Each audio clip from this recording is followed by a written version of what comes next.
Olá, meu amigo, minha amiga, sejam bem-vindos a mais uma aula de Direito Penal e Processo Penal para o preparatório para a Guarda Municipal, comigo, o professor Zé Roberto. Essa é nossa segunda aula. O que é que nós vamos abordar na aula de hoje? Nós ainda estamos conversando sobre a teoria do crime, ou seja, iremos abordar os elementos do crime. Já falei da importância do estudo dos elementos do crime.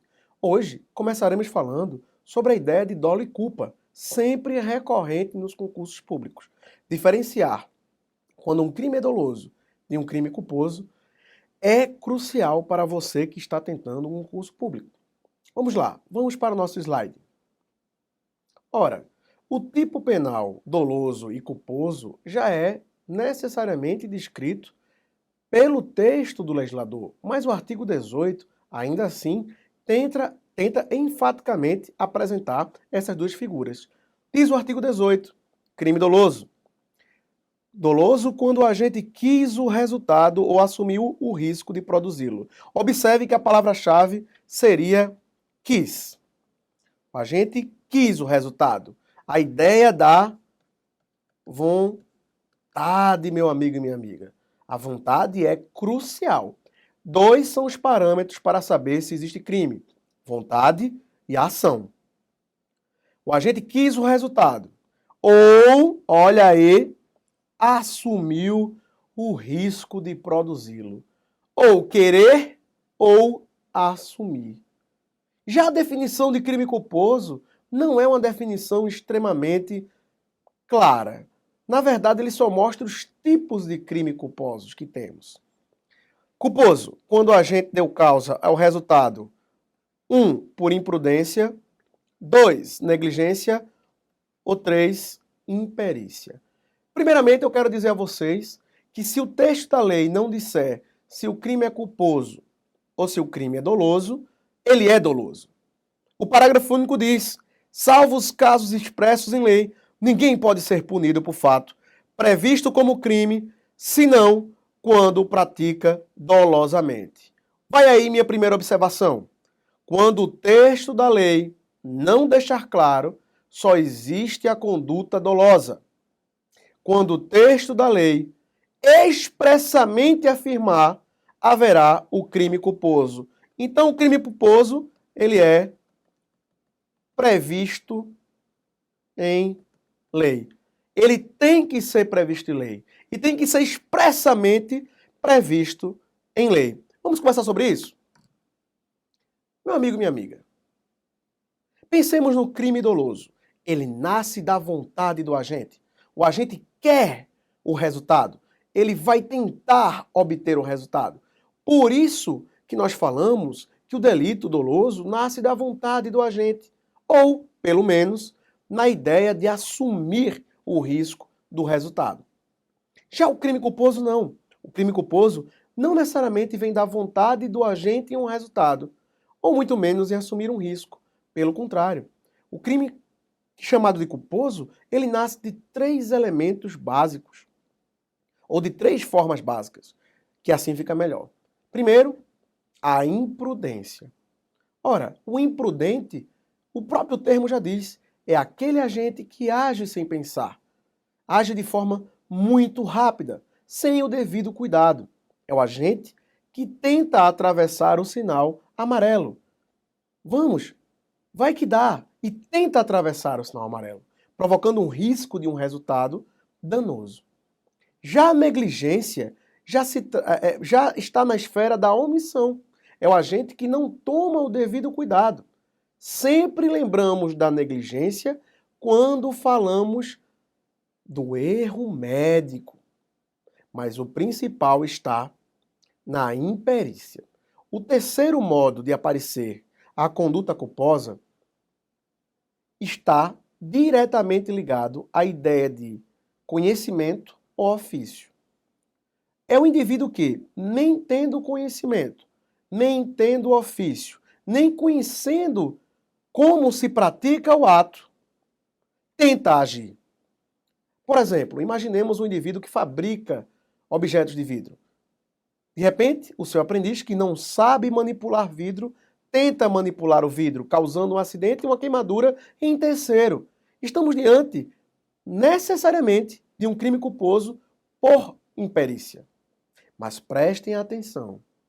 Às vezes, a imperícia é resultado da lei. Como assim é resultado da lei?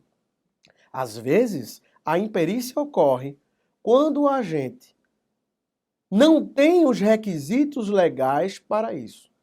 Exemplo, você pode não saber dirigir bem, ser um péssimo motorista na prática, mas você, uma vez tendo a habilitação, será sempre considerado perito. Da mesma forma, se o agente tem uma prática maravilhosa ao volante, mas não tem a carteira de habilitação, ele não será considerado perito. Tudo bem? Vamos olhar o slide. Vamos pensar mais acerca do crime culposo doloso. Vamos lá. Pensamos o seguinte, o crime doloso, ele tem dois elementos básicos. O primeiro está aqui, a consciência. O agente tem que ter a consciência do que está acontecendo. E o segundo elemento é a vontade. Diante disso, senhores, nós temos alguns tipos de crimes dolosos. O primeiro é o famoso dolo próprio ou direto. O dolo próprio ou direto é diretamente ligado à vontade. O agente quer o resultado e vai agir para obtê-lo. Já o crime impróprio ou indireto é popularmente conhecido como dolo eventual. O dolo eventual está diretamente ligado ao fato do agente não querer o resultado, mas assumi-lo. Eu prevejo o resultado, ou seja, o primeiro elemento é previsão. Prevejo o resultado. Depois, vou agir para simplesmente agir, não para obter o resultado. O agente não quer o resultado, mas o agente não age para evitá-lo. Ele cria o risco do resultado e o assume. É como um grande penalista diz, Reinhard Frank, haja o que houver, dê no que der, eu farei. Já o dolo alternativo é quando a gente quer um resultado ou outro. Quero matar ou ferir. Quero matar A ou ferir A. O dolo cumulativo é o inverso. Não é ou, é e. Quero matá-lo e quero roubá-lo. O agente quer matar e quer retirar o objeto. Observe que no dolo alternativo eu responderei pelo resultado que ocorrer. No dolo cumulativo eu respondo, obviamente, pelos dois resultados. Já o dolo específico, ele aparece em alguns crimes muito específicos. Alguns crimes em que o legislador, ele prevê que para ocorrer o delito deve existir o chamado dolo específico ou uma vontade específica. Qual é o exemplo que eu posso mostrar aos senhores? É o artigo 288 do Código Penal. Associarem-se mais de 3 pessoas com o fim de cometer crimes. Observe que o legislador deixou claro, com o fim, deixando expresso o dolo específico, fim de cometer crime. Mas, meu amigo e minha amiga, olhando o slide, você percebe que o crime culposo ele é mais complexo. E é verdade, ele tem muito mais elementos. Logo, ele é sempre mais cobrado nos concursos públicos. Na questão do dolo, o que é mais cobrado, o mais importante, é a distinção de dolo direto e dolo eventual. Já na culpa, a distinção é diferente. Quais são os elementos do crime culposo? Primeiro, um crime culposo é uma violação do dever objetivo de ter cuidado. O agente deveria ter cuidado, mas não teve. Num crime culposo, também haverá sempre resultado. Logo, não existe tentativa de crime culposo. Ou o resultado aparece, ou não teremos crime culposo. Uma terceira situação para que ocorra o crime culposo é a previsibilidade do resultado. O resultado em um crime culposo, ele é sempre previsível. Mesmo que o agente não tenha previsto, mas era possível que um ser humano mediano, no lugar do agente, tenha a possibilidade de prever. Ora, sempre haverá um nexo de causalidade, como a gente falou na aula passada. O nexo de causalidade é a junção entre a conduta do agente e o resultado. Mas, senhores e senhoras, conforme já foi dito, tem que haver a previsão em lei. Sem a previsão em lei, não haverá o crime culposo. E sempre um crime culposo não, repito, não tem a intenção do agente. Ele não surge da vontade. O crime culposo surge da conduta. O crime doloso surge da vontade. O crime culposo surge da conduta. Eu tenho duas formas de crime culposo.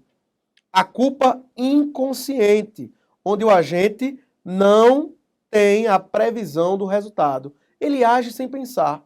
Mas tem a chamada culpa consciente, em que o agente prevê o resultado, mas acredita que pode evitá-lo. Ele agirá para evitar o resultado. O famoso elemento que faz reconhecer a culpa consciente é o excesso de confiança. Repito, excesso de confiança, diferente do dolo eventual, em que a palavra que resume o dolo eventual nada mais é do que indiferença. Vamos lá? Vamos conversar sobre isso? Ora, para você que está estudando para concurso público, ou mesmo que você queira entender a ideia do delito, é essencial que você faça a distinção entre dolo e culpa. Para você que vai prestar concurso, o que mais é cobrado é a distinção entre dolo eventual e culpa consciente. Primeiro, os dois nascem de forma muito parecida. O agente prevê o resultado, tanto no dolo eventual quanto na culpa consciente. E aí vem a diferença. No dolo eventual, o agente fica indiferente, ou seja, não estou nem aí para o resultado, e vai agir, mesmo que o resultado apareça. Ou seja, ele está assumindo o resultado. Já na culpa consciente, o agente pensa, prevê que o resultado é possível, mas ele acredita na sua habilidade. É o excesso de confiança. Ele age pensando que pode evitar o resultado. Perceberam? Enquanto no dolo eventual o agente não quer sequer evitar o resultado, na culpa consciente o agente acredita que pode evitá-lo. Tudo bem? Vamos agora para mais um elemento do crime, a chamada antijuridicidade. Ora, o que é a antijuridicidade? Ou a chamada ilicitude? Nada mais é como a contrariedade da conduta com o ordenamento jurídico. Vamos lá? Vamos pensar sobre isso? Vamos continuar a aula. Quando a gente trabalha com tipicidade, nós trabalhamos necessariamente com a relação entre o agente e a norma, e o texto da lei, o tipo penal. Mas quando você pensar em antijuridicidade, você deve pensar numa relação entre o agente e o ordenamento jurídico. Será que não existe uma justificativa para que o agente possa agir dessa maneira em outro ramo do direito? É a partir daí, senhores, que nós pensamos na chamada antijuridicidade. A antijuridicidade nada mais é do que uma conduta reconhecidamente ilícita e que viola todo o ordenamento jurídico. Não há nenhuma causa que justifique. Ora, como é que eu descubro a existência de antijuridicidade? Na verdade, de forma negativa. Eu primeiro pergunto, há alguma justificativa para a conduta do agente? Se a resposta for negativa, ou seja, não há, então há antijuridicidade. Então a conduta dele é antijurídica, é reprovável ou reprovada pelo ordenamento jurídico. E como é que eu sei as causas legais que justificam a conduta? São as chamadas excludentes de antijuridicidade. ou de ilicitude. Vamos olhar o slide. Meu amigo, minha amiga, o artigo 23 do Código Penal elenca quatro situações em que não há crime. Sempre que o termo não há crime aparecer, nós chamaremos de excludente de antijuridicidade.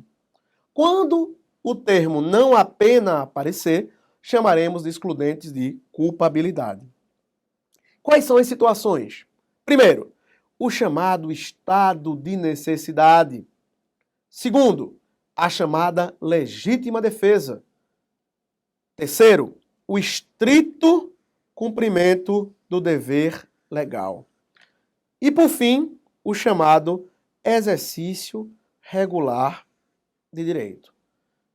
Para você que está estudando, eu chamo a atenção para o parágrafo único. Não basta apenas saber as quatro hipóteses.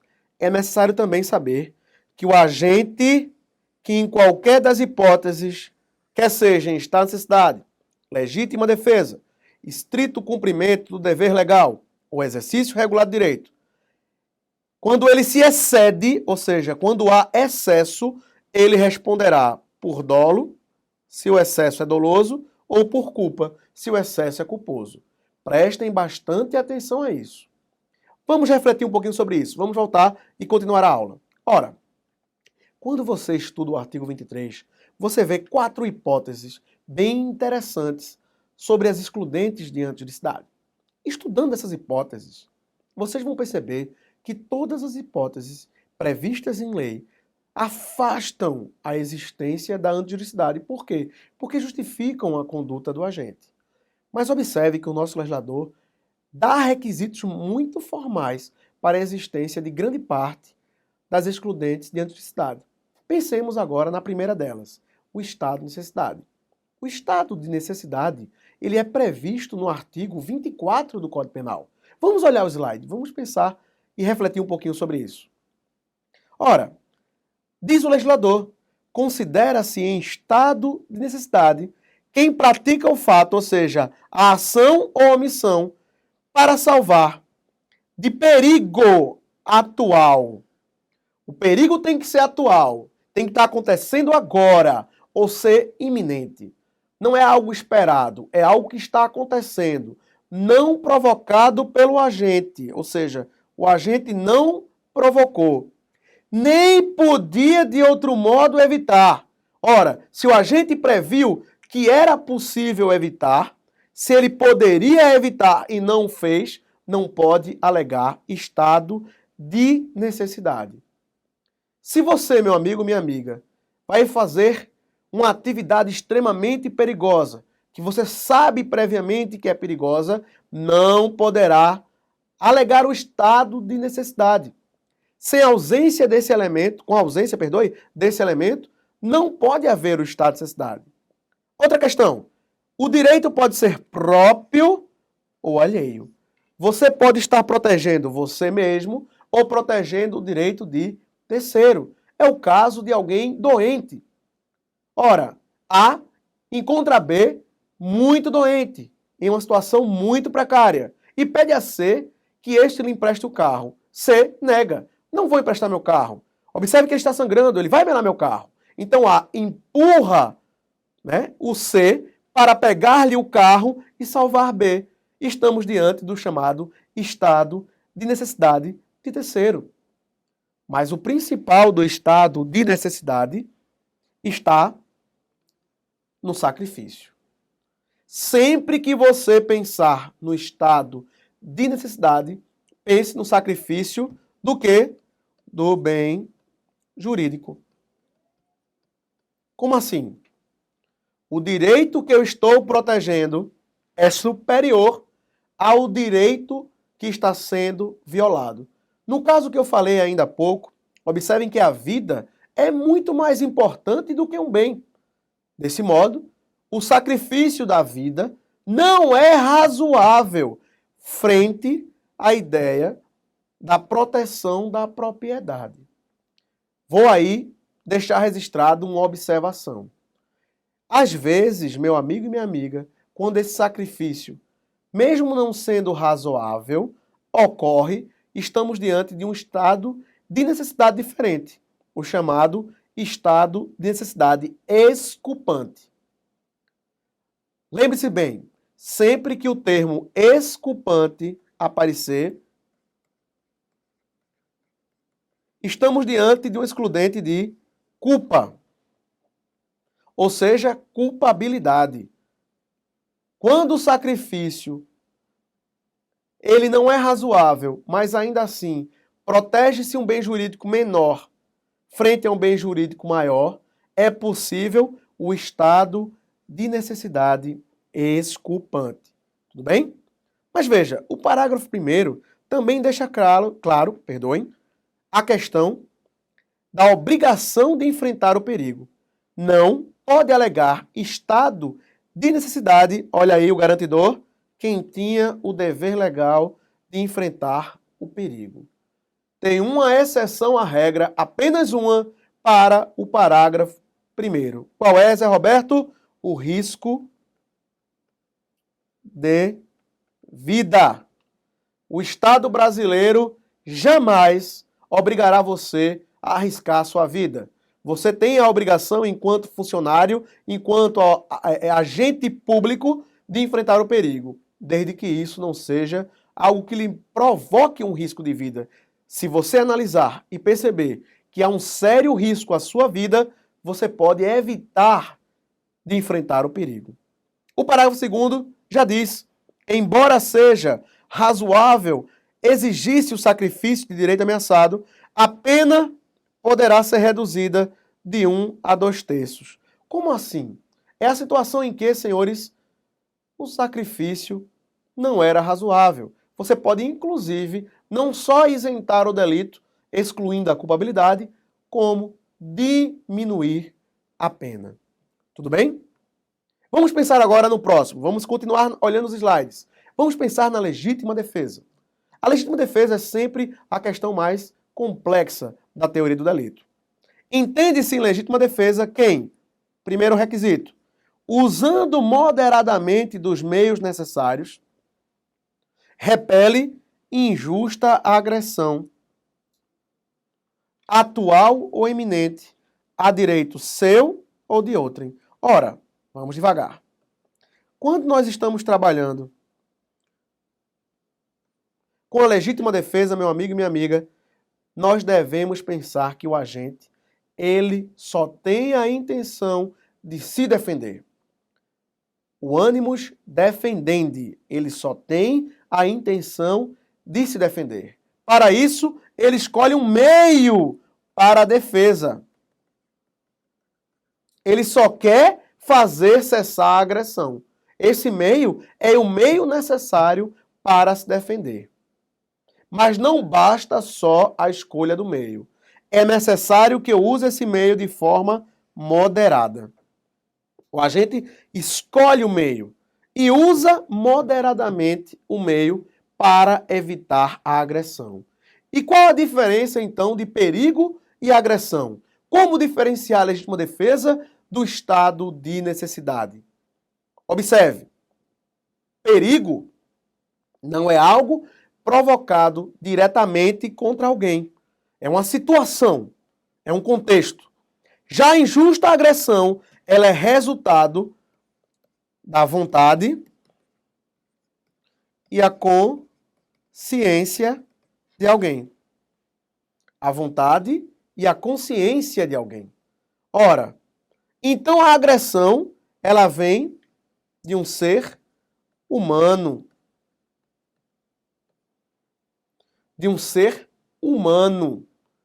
Diferente, observem, do que nós falamos na ideia de perigo, que é uma situação, uma doença, uma catástrofe ou algo oriundo de um contexto, não diretamente ligado a alguém. Bom, e agora falaremos de 2 outros elementos. Que outros elementos são de causa de exclusão de antijuricidade? Primeiro elemento seria o chamado estrito cumprimento do dever legal. O estrito cumprimento do dever legal é oriundo de uma ordem da norma. É quando o agente pratica um fato previsto como delito num texto de lei, mas justificado por uma ordem prevista na lei também. Quando o agente algema alguém. Ora, quando ele algema alguém, para garantir que esse indivíduo seja levado à delegacia, ele está praticando uma coação, uma violação à integridade física. Mas por que ela é justificada? Porque a lei assim prevê. Observem que é diferente o estrito cumprimento do dever legal, perdoem, do exercício regular de direito. No exercício regular de direito, o agente está exercendo o direito. O direito é previsto em lei. E a partir de então, não pode o direito penal punir algo previsto como sendo aceito tal conduta. O melhor exemplo que eu posso dar a vocês é a ideia de que nós podemos necessariamente defender o patrimônio do esbulho. Alguém tenta adentrar a sua casa e você, utilizando a força física suficiente para fazer com que o agente não entre, você estaria exercendo um direito previsto no direito civil.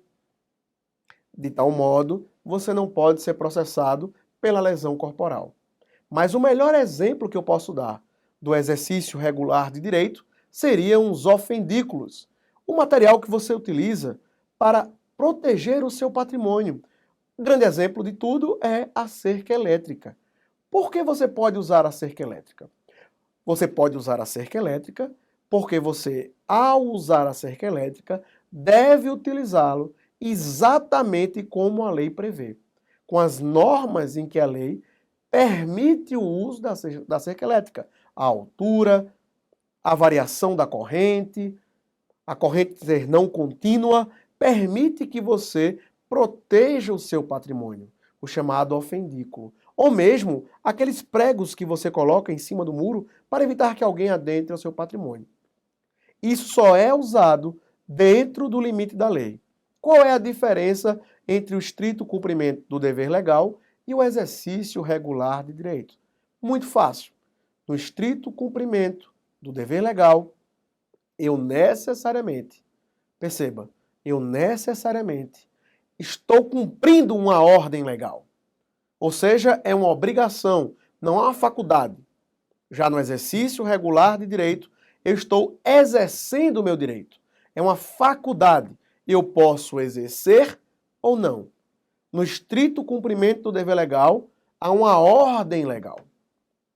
Perceberam? Bom, e assim concluímos nossa segunda aula. Convido os senhores e senhoras para a nossa terceira aula, onde iremos concluir o estudo sobre os elementos do crime. Até a próxima e até mais.